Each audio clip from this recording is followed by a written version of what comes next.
2026 പിറന്നിട്ട് 2 മാസം കഴിയുകയാണ്. എന്തൊക്കെയാണ് ഈ വർഷം നിങ്ങളെടുത്ത പുതിയ തീരുമാനങ്ങൾ? അത് വല്ലതും നടക്കുന്നുണ്ടോ? അതോ പലപ്പോഴും എടുക്കുന്ന തീരുമാനങ്ങളെപ്പോലെ പാളിപ്പോകുന്ന? ഇത്തരം കാര്യങ്ങൾ നടക്കണമെന്നുണ്ടെങ്കിൽ നമ്മൾ 4 കാര്യങ്ങൾ ശ്രദ്ധിക്കണം. നമുക്കതിനെ ചുരുക്കത്തിൽ TMFS എന്ന് പറയും. ടി എന്ന് പറയുമ്പം ടൈമാണ്, എം എന്ന് പറയുന്നത് മണിയാണ്, എഫ് എന്ന് പറയുന്നത് ഫോക്കസാണ്, എസ് എന്ന് പറയുന്നത് സ്പേസ്. നമ്മൾ ഒരു ഗോൾ സെറ്റ് ചെയ്ത് കഴിഞ്ഞാൽ തീർച്ചയായിട്ടും അത് നടപ്പാക്കുന്നത് ഒരു ആക്ഷൻ പ്ലാൻ വേണ്ടത്. ഈ ആക്ഷൻ പ്ലാന് സമയബന്ധിതമായിട്ട് നടക്കേണ്ടത്. അതിന് നമ്മൾ ടൈം അലോട്ട് ചെയ്യേണ്ടത്. ഓഫ് കോഴ്സ് അതുമായിട്ട് ബന്ധപ്പെട്ട കാര്യങ്ങൾക്ക് വേണ്ട പണം നമ്മൾ ചിലവഴിക്കേണ്ടത്. ഇത് രണ്ടും പലപ്പോഴും നമ്മൾ ചെയ്യാറുണ്ട്.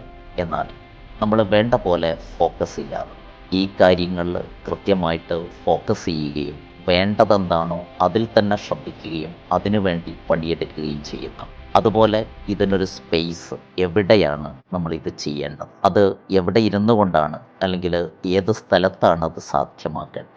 ഈ 4 കാര്യങ്ങൾ പൂർണ്ണമായി ശ്രദ്ധിച്ചെങ്കിൽ മാത്രമേ നമ്മൾ ഉദ്ദേശിക്കുന്ന രൂപത്തിൽ നമ്മൾ സെറ്റ് ചെയ്തിട്ടുള്ള ഗോളുകൾ അച്ചീവ് ചെയ്യാൻ പറ്റുള്ളൂ. പലപ്പോഴും ആളുകൾക്ക് പറ്റുന്നത് ഗോളുകൾ സെറ്റ് ചെയ്യുകയും ഇതിലേതെങ്കിലുമൊക്കെ കൊടുക്കുകയും ചിലതൊക്കെ മിസ്സായി പോവുകയും ചെയ്യുമ്പോഴാണ് നമ്മൾ ഉദ്ദേശിച്ച രൂപത്തിൽ കാര്യങ്ങൾ ചെയ്യാൻ കഴിയാതെ പോകുന്നത്. അതുകൊണ്ട് ഒരിക്കൽ കൂടി ഓർക്കുക, TMFS: ടൈം, മണി, ഫോക്കസ്, സ്പേസ്. ഇത് 4 കൊടുക്കേണ്ട രൂപത്തിൽ, കൊടുക്കേണ്ട അളവിൽ കൊടുത്തു കഴിഞ്ഞാൽ നമുക്ക് ലക്ഷ്യങ്ങൾ സാക്ഷാത്കരിക്കാൻ സാധിക്കും. അങ്ങനെ 2026 നമ്മൾ സെറ്റ് ചെയ്ത ഗോളുകൾ അച്ചീവ് ചെയ്യുന്ന വർഷമാകട്ടെ.